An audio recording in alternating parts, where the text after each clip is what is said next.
आज मैं आचार्य प्रशांत की पुस्तक विद्यार्थी जीवन पढ़ाई और मौज के उसका सेकंड चैप्टर ध्यान क्यों टूट जाता है के मैं बात करूंगी।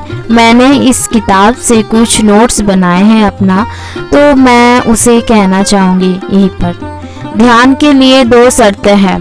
पहली, रुचि ही नहीं बहुत गहरी रुचि होनी चाहिए, और दूसरी, मुझ में ये ईमानदारी कि जब तक पूरी बात जान नहीं लूँगा तब तक रुकूंगा नहीं। तो हम कहते तो हैं कि हमारी रुचि है किसी चीज़ में, लेकिन क्या हम कभी भी पूरी तरह से रुचि लेते हैं? नहीं, ऐसा कभी नहीं होगा। हम बहुत गहरे जाकर पूरी सच्चाई जानना चाहेंगे ही नहीं, क्योंकि यदि पूरा सच जान लिया तो रुचि ही खत्म हो जाएगी। अक्सर लोग यही सवाल पूछते हैं, पर समझते नहीं है कि जैसे तुम हो, जैसा तुमने अपने मन को ढाल लिया है, वैसे ही जगहों पर तुम आकर्षित हो जाओगे। मन 2 ही जगहों पर एकाग्र होता है।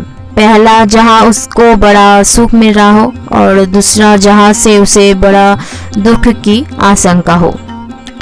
तो इसे मैंने अंडरलाइन किया है और आगे चलते हैं।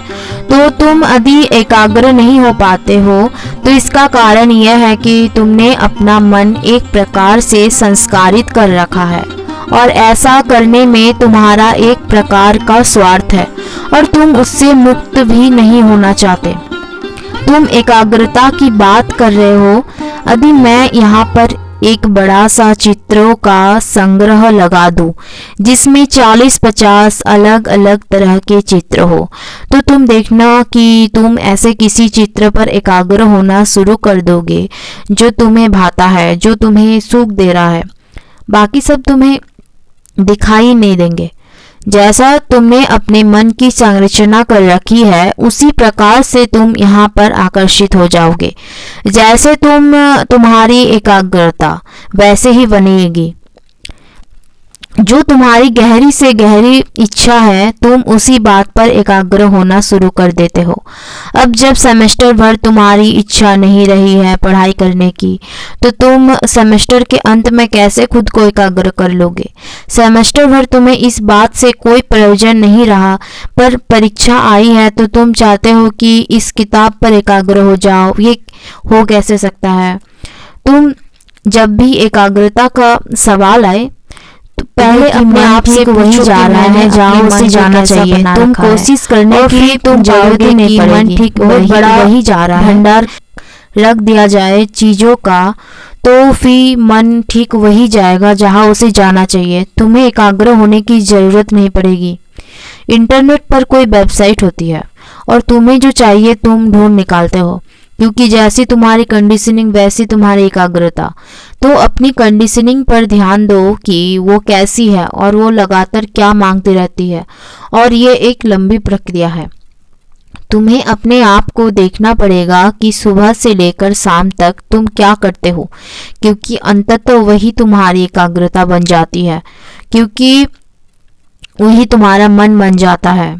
तुम सुबह से शाम तक किन दोस्तों के साथ हो, वो कर क्या रहे हो, तुम्हारे मन के साथ कैसी बातें तुम्हारे कान में पड़ रही है, तुम्हारा भोजन किस तरह का है, तुम अपने मन को लगातार पोषित कैसे कर रहे हो। मन को जैसा बना दोगे वो इधर को ही भागना शुरू कर देगा। जो आचार्य जी हमसे कह रहे हैं उसको मैंने नोट किया है, और ये नोट करते करते मुझे एक बात याद आ गई कि हम तो अक्सर अपने मोबाइल फ़ोन के साथ ही रहते हैं, और जो भी हमारे पास कंटेंट आता है वो लगातार हमारे अपने फ़ोन से ही व्हाट्सएप, टेलीग्राम, फेसबुक, इंस्टाग्राम, इनके माध्यम से आ रहा होता है। तो इन बातों पर हमें ध्यान देना है कि कैसा मैं अपना दिन व्यतीत कर रहा हूँ। फेसबुक पर जा रहा हूँ तो क्या कर रहा हूँ, और इंस्टाग्राम में मैं किसको फॉलो कर रहा हूँ। तो ये सब बातें बहुत मायने रखती है। ये सुनने में तो बहुत छोटी लगती है कि इंस्टाग्राम, फेसबुक, पर हमारे दिमाग में ना यही बातें चढ़ी हुई रहती है कि किसने क्या मैसेज किया, किसने लाइक किया, मैंने मेरे पोस्ट ऊपर कितना कमेंट्स आया, कितना लाइक्स आया, तो ये सब बातें हमारे दिमाग में चढ़ी रहती है और हमारा दिमाग ना इसमें ही व्यस्त रहता है। फिर हम लोग आएंगे कि तुम मन को घोड़े जैसा बना दोगे, वो घास की तरफ भागना शुरू कर देगा। तुम मन को शेर जैसा बना दोगे तो वो मांस की तरफ भागना शुरू कर देगा।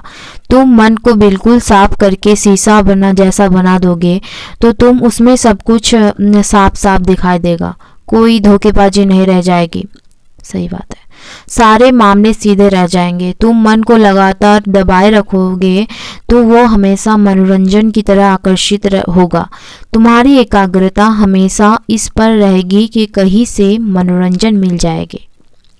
यहाँ पर हमें आचार्य जी बता रहे हैं कि जब हम मन को दबाते हैं ना, तो हमारा मन